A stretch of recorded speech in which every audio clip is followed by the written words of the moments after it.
Hello नमस्ते। अब चाहिँ साथीहरू केही दिनमा अब तपाईँको चुनाव आउँदैछ होइन। चुनावमा अब यसपालिको अमूल्य मत चाहिँ मेरो शिक्षाको लागि मत हुनेछ, रोजगारीको लागि मत हुनेछ मेरो, भूमिहीनहरूको लागि मत हुनेछ मेरो, माटोलाई मत हुनेछ मेरो। साथीहरू खुलेर दिल खुलेर सम्पूर्ण नेपाली आमा बुवा दाजुभाइ दिदीबहिनीहरूले माटोलाई माया गर्नुपर्छ। यो देशको माटो अर्ग्यानिक माटो हो। यो देशको तपाईँको चाहिँ विदेशी दलाल होइन माटो। यो देशको माटो, यो देशको चाहिँ तपाईँको भूमिपुत्र होइन, देशप्रेमी देशभक्ति माटोलाई हामीले विजय बहुमतको साथ विजय गराएर सिंहदरबार पठाउनुपर्छ।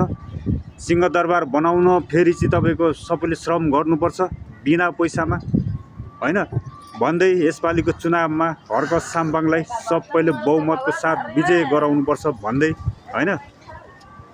यो मतदान हाम्रो अमूल्य मतदान यसपालि परिवर्तनको लागि माटोलाई हुनेछ। जबसम्म यो मेरो सास रहन्छ, जबसम्म मेरो मुटु धड्किन्छ, तबसम्म हर्क साम्बाङलाई यो जिन्दगी रहउन्जेलसम्म माटोलाई म माया गरिराख्नेछु।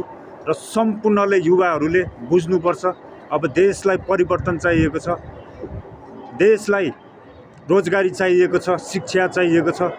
हरेक कुराको लागि हामी आत्मनिर्भरको लागि माटोलाई हामीले सबैले बहुमतको साथ विजय गराउनुपर्छ भन्दै जय माटो जय देश नेपाल भन्दै हस्त सम्पूर्णलाई बाई बाई।